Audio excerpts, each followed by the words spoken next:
বন্ধু, চলে এসেছে আজকে একটা মিনি ব্লগ নিয়ে। সো দেখো, আমি এখনই স্নান করে আসলাম।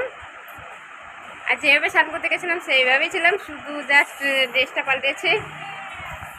আর এই ডাকছে, আর খুব হাওয়া চলছে। আর দেখো এখানে সব ফ্রি ফায়ার খেলা চলছে, দেখো সব ফ্রি ফায়ার খেলছে। তো তোমরা দেখতেই পাচ্ছ, একটা ছোট্ট একটা মিনি ব্লগ দিলাম তোমাদের জন্য। আর আমি এবার থেকে ডিসাইড করছি যে আমি নিজের ভয়েসে ভিডিও করব। আর এই দেখো একটা দিদি আছে।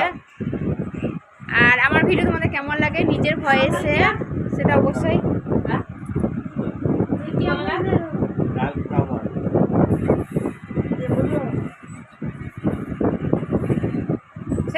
কমেন্ট করে জানিও। তো তোমরা সবাই কেমন আছো আমার কলিজা বন্ধুরা? তোমরা সবাই কেমন আছো কলিজার টুকরো বন্ধুরা?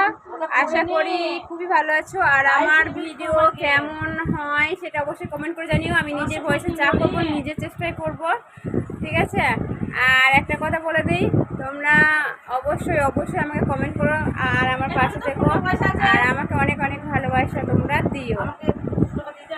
আমরা দেখো গরিব ঘরের মানুষ, আমরা দেখো আমাদের ঘরটা দেখো, দেখেছো আমাদের ঘর দুটা। আর আমাদের ঘরটা দেখে তোমাদের শেষ হবে না, কারণ আমাদের এইখান থেকে শুরু হয়েছে, ওই মাথায় শেষ হয়েছে, মানে স্কুল ঘরের মতো পুরো লম্বা বরাবর চলে গেছে। আর গঙ্গায় স্নান করতে গেছিলাম, খুব খুব মজা হয়েছে। গঙ্গায় অনেকক্ষণ সাঁতার কেটেছি, মা লাঠি নিয়ে চলে গেছিলো, সেটা তোমাদের দেখাতে পারিনি। বেশি লেট হলে মা চলে যায়। আর তোমাদের কেমন লাগে? তোমাদের যদি গঙ্গায় স্নান করতে ইচ্ছুক হয়, ওটা আমাদের অ্যাকচুয়ালি আমরা ওটা গঙ্গা নদী বলি ঠিকই, কিন্তু ওটা আমাদের নাম আছে, ওটা হচ্ছে আমাদের গরিবের দীঘা। আমরা দীঘায় আমি কোনোদিন যেতে পারিনি, সো আমাদের এই গঙ্গাটাই দীঘা হয়ে গেছে, ওটার নাম দিয়েছি আমি গরিবের দীঘা।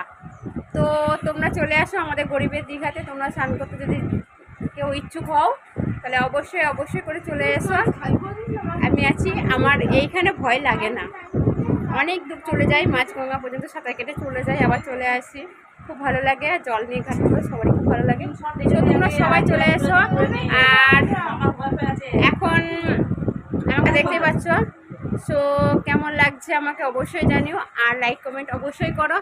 দোষের মধ্যে আমার গলায় ব্যথা হয়েছে, ভালো করে কথা বলতে পারছি না। টাটা বাই বাই কলিজা বন্ধুরা, লাভ ইউ। তো সবাই সুস্থ থেকো, ভালো থেকো। Okay bye, tata.